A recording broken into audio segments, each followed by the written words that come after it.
À partir de nos assises, avec nos plaidoyers, nous avons milité et ces gens se sont vus avec leurs sommes. On a ajouté là les manquants là. Et ils ont touché ça depuis le mois de juillet 2023. On ne peut pas parler de tout. Il y a même les enseignants d'école primaire aussi qui ne trouvaient pas cette prime de gratuité. Leur prime au niveau central, au niveau de Kinshasa, on a résolu ces problèmes-là. Et nous avons vu beaucoup de réalisations, plus de 8 réalisations. Et en somme, nous avons constaté que le gouvernement a dépensé plus de 24 milliards 792 722 francs congolais en termes de milliards.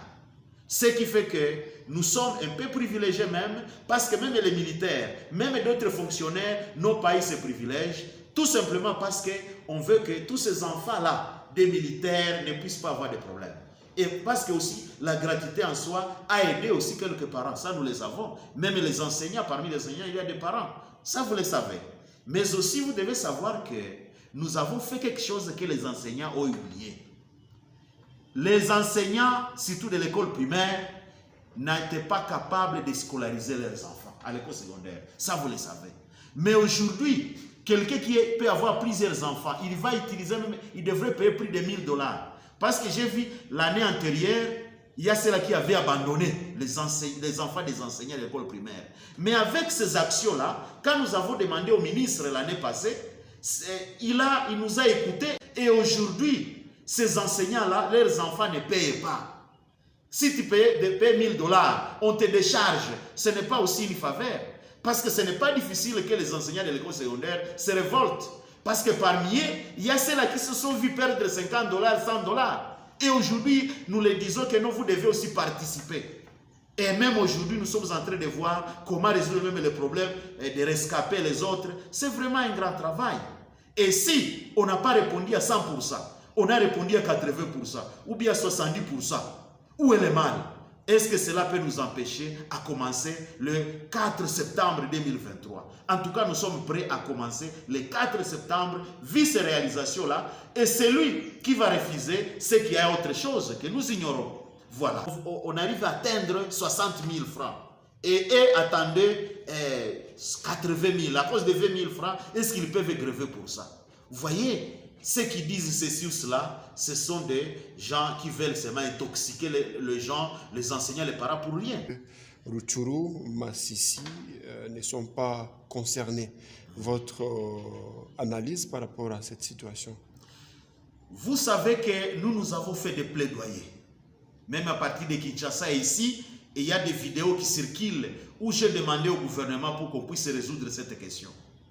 Le gouvernement était toujours dans les capacités, tout simplement parce que c'était une question de terroristes.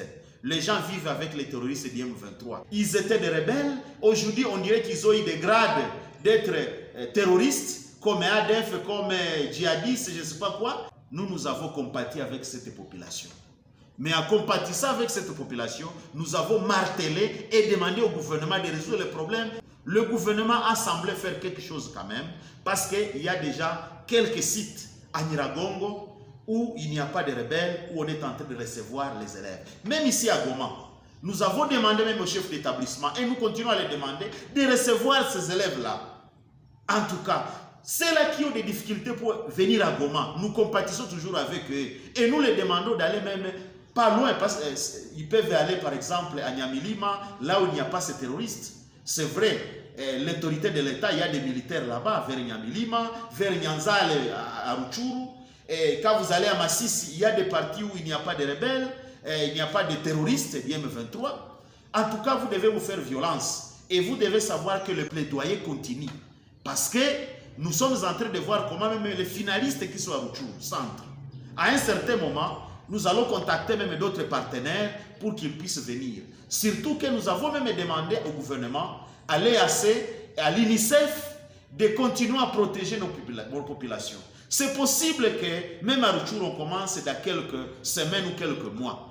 Et nous sommes toujours optimistes et que cette population ne se décourage pas vraiment. Voilà. Sinon, il y aura rentrée effective partout, même si là, il y a un peu de soucis. Et nous continuons à chercher des solutions avec le gouvernement.